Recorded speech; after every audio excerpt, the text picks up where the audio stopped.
Voxlblade, a build-making centric game. A game where, no matter how bad your circumstances, you can create the most busted build of your imagination or your dreams. And in this instance, I'll explain how a simple perk can be abused for thousands of damage. We are using the Floral Duelist set for its perk Guiding Winds. Essentially, all you have to do is move and you will deal more damage. This is 50% for M1s and less for weapon arts. So the main issue with snipers is that when you use snipers, as you can see, you have to stay still. So you're probably thinking that they don't work with Guiding Winds, the perk. However, you can actually solve this by technically moving. All you have to do is hold down any of your movement keys and you'll be moving, which means you gain the ridiculous damage boost from Guiding Winds. I'm using the tier 4 Iron Slayer gloves for its insane physical scaling because I run Brawny on this. I get the perks. These perks just basically make me benefit from Rage, especially the Spirit and Fury combined. So basically when the Spirit procs whenever I use a rune or gain Rage, I'll get more Rage potency, which means more damage, basically. The Graceful Essence, it's pretty useful because I get the perk Sharp Crits, meaning my physical boost scales towards crit, meaning I can critical hit guaranteed from charge shots or sometimes crit from normal shots, because charging your sniper increases the chance that your potency, so it increases your crit chance indirectly. And yeah, the base damage on this is actually really strong for just M1s or like tap shooting. Here's what the normal setup for a charged sniper shot would be. You should hop key your Rage Potion. This will trigger your Iron Spirit Rage that you have to stack up before, and then you can use your Shatter to inflict defense down. This basically reduces their defense, meaning you'll deal about 50% more damage. And this is the self setup you can do, and once you fully charge your sniper shot, you'll be doing around 30, 40, actually 40 something thousand damage, I think, if you get a little lucky.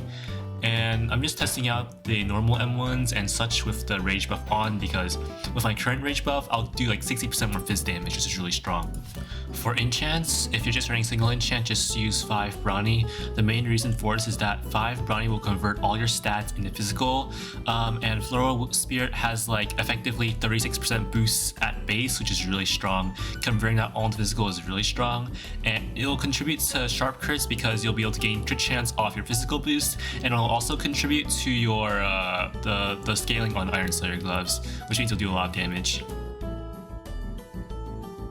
So basically, the main weakness of this build boils down to not being that great at crowd control. At least if you use the double enchants that I suggested, you could probably go 5 Brawny quick and get easier time dealing with crowds, but not as good damage. And here I showcase how they don't get one shot the fodder bosses. That's because if you don't land the shatter, you lose a lot of damage, so you can't really one shot them all the time because they have increased health from player scaling and all that. And sometimes they have hard damage caps. For some reason, when I raging out on that frog, I still only did 1/3 of its health, even with rage or without rage, even with the defense debuff or without the defense debuff that my friend applied. So yeah, that's one of the main issues of this build. It's the soft damage or hard damage cap. And for 800 bosses especially, if you do overkill amounts of damage, your damage will get hard capped at about 3 of those tiny bars of the boss's health, which kind of kills the point of the charge shot. But you can try to circumvent this by using mini tap shots. Those also work, but the issue is you don't get the full benefit of Floral Duelist because the entire stack expires after 1 tap shot of your M2. By the way, your M2's tap shots do 3k to 6k depending if you crit or not with the full floral stacks. With just semi-floral stacks, you can do 1,500 at the bare minimum, 2,000 with the double enchants. In this example, I decided to try tap hitting because the Omega Baddie is really annoying. He'll just move away all the time, and so I didn't want to charge up that much until he was guard broken. This thing also does a lot of posture damage, even though I'm only tap shotting. So yeah, and also make sure that when you use your weapon art, the shatter, make sure you have full floral stack before you do that, because the weapon art can crit for 12,000, 15,000 damage. It's kind of insane how much damage it does for a sniper build that's not even focused on its weapon art. I'm being so serious for real. And you want to hotkey your rage potions, like I said before. It'll make it a lot easier to set up and stuff. Suggestions: if you're using single enchant, you probably won't have as many flaws as having the double enchant, because stone just makes life extremely difficult to play the game. like optimally. Like stone, if you try to like tap M2 or like charge your M2 is usually, I mean your charge shot is usually like delayed a second or two sometimes for some reason. I'm not sure why. Voxel probably has to fix that bug. But yeah, that's basically the showcase. And the credit that I get from most of these bosses, it has at least one sweaty tentacle user in them from today's daily run.